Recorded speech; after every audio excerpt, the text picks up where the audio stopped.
Hola, hola. Bienvenidos nuevamente a su podcast La vida que yo quiero. Qué alegría que estén una semana más con nosotros. El tema de hoy es sobre la quema laboral, burnout. Es un tema que se las trae. Vamos a ver en qué consiste este tema. A partir del 2022, la Organización Mundial de la Salud dejó de ver la quema laboral como un síndrome para tratarlo como una enfermedad laboral, de las varias que ya hay. Síndrome es un conjunto de signos y síntomas que se caracterizan por una alteración de la salud. Mientras tanto, una enfermedad es cuando ya se conoce la causa. Se caracteriza por un proceso paulatino en el cual las personas pierden interés en sus tareas, el sentido de responsabilidad y pueden llegar a padecer profundas depresiones. Esta enfermedad está ligada al contexto laboral y de hecho constituye un grave trastorno a la salud debido a sus efectos dañinos en lo emocional y lo físico. La diferencia entre la enfermedad de la quema y el estrés laboral es que el primero es consecuencia del segundo, es decir, cuando el estrés aumenta y se cronifica, se puede convertir en burnout, lo que equivale a decir que el burnout se considera más grave que el estrés, y esto de verdad que ya toma otros matices. En cuanto a los síntomas, el estrés se manifiesta a través de la sobreimplicación en los problemas e hiperactividad emocional. Contrariamente, en el burnout se observa falta de implicación y embotamiento emocional. Un poquito de contexto para ubicarnos en el origen de todo este tema de la quema. La historia nos ha mostrado que siempre después de una gran crisis de la humanidad se han vivido épocas de renacer con mucha innovación. Es así como después de la era medieval pasamos a la era moderna, llamada la era del progreso. Hubo muchos cambios muy significativos para la mayoría de las personas. Se genera un auge en la gobernanza por medio de la democracia, desarrollada por los griegos varios siglos antes de Cristo. Aumentos en las libertades personales. Se empezaron a dar signos de prolongación en la esperanza de vida y fueron apareciendo en el horizonte algunos derechos humanos.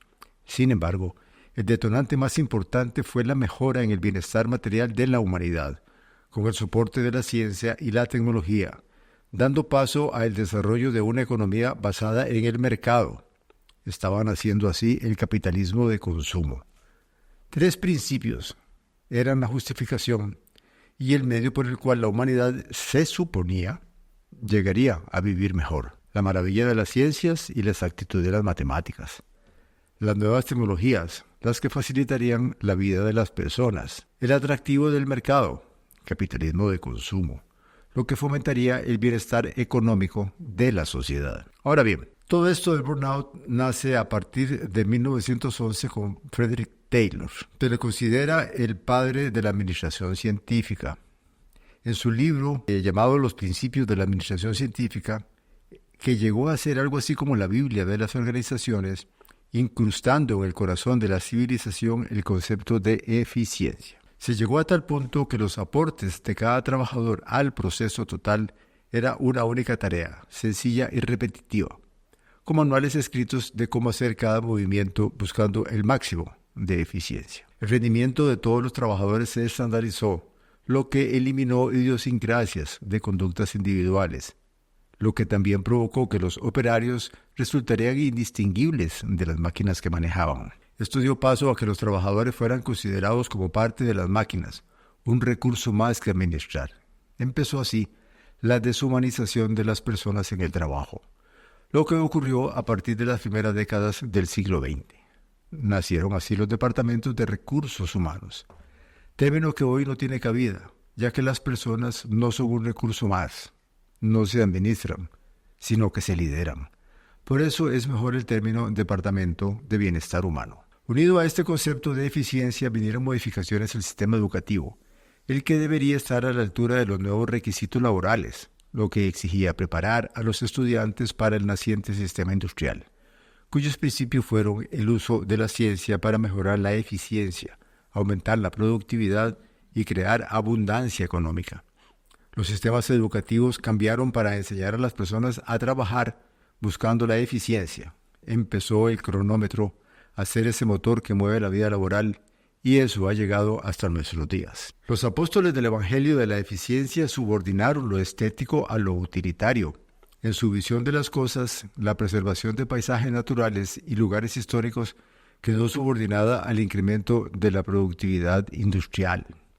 El concepto apareció en 1974, el del burnout, descrito por el psicólogo estadounidense de apellido Herbert, quien explicó el síndrome de burnout en aquel momento síndrome, como una sensación de fracaso y una experiencia agotadora como resultado de una sobrecarga por las exigencias del trabajo. La búsqueda incesante de la eficiencia, producir más en el menor tiempo posible, así como mayores cargas laborales, también para buscar obtener menores costos. En las últimas 3 décadas, de manera más fuerte, se intensificó lo que se empezó a estudiar como un síndrome para convertirse en una nueva enfermedad laboral, la que vino a agravarse aún más con la pandemia de la COVID-19, llegando a convertirse hoy en día en una potencial pandemia, como ya lo es el estrés crónico. La que en sus inicios fue silenciosa, pero ahora es muy ruidosa por los efectos que causa en las personas y en las familias. Al ser un problema en franca expansión, muchas veces es difícil de identificar cuando somos nosotros quienes lo sufrimos.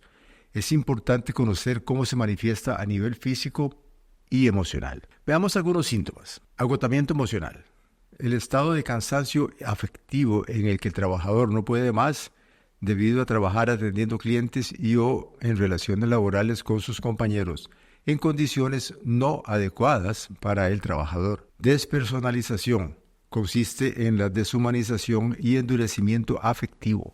Los trabajadores con la enfermedad de burnout se vuelven insensibles y cínicos con los pacientes, clientes o usuarios con los que se relacionan. Poca realización profesional, sensación de descontento e insatisfacción consigo mismo y con el trabajo realizado.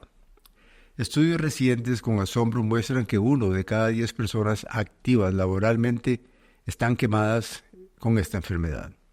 Esto no es un dato menor, al contrario, es tendencioso en el sentido de que el gran disparador es el estrés crónico. Según la encuesta realizada por Gallup, en más de 160 países, los empleados sufren niveles históricos de estrés.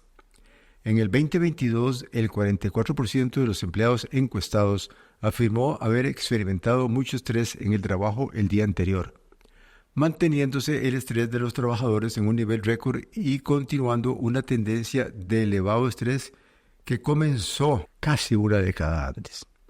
La pandemia del COVID-19 contribuyó al aumento del estrés laboral, especialmente en el 2020, cuando el 43% de los encuestados reportó haber experimentado mucho estrés durante el día anterior, en comparación con el 38% del 2019. En España, por ejemplo, el estrés crónico representa el 66% de afectados en la fuerza laboral.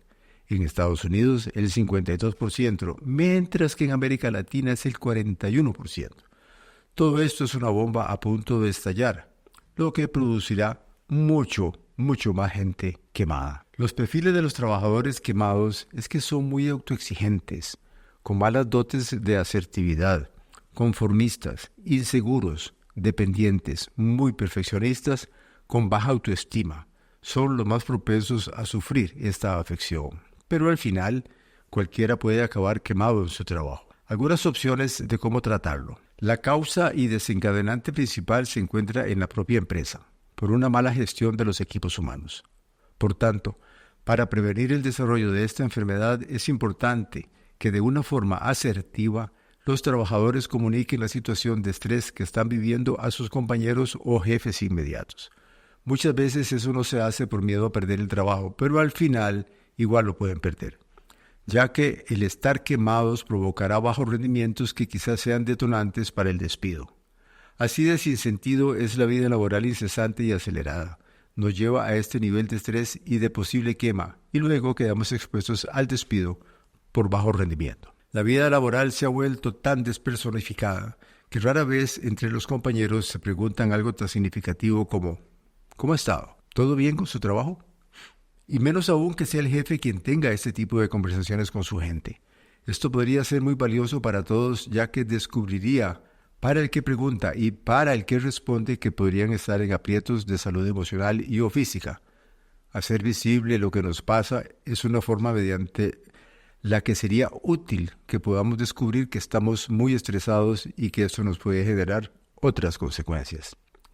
El tratamiento en preventivo empieza con uno mismo, llevando una vida más consciente para poder darnos cuenta de que estamos siendo presa de un estrés fuera de control, que podamos valorar nuestras conductas. Es una labor que es absolutamente posible realizar.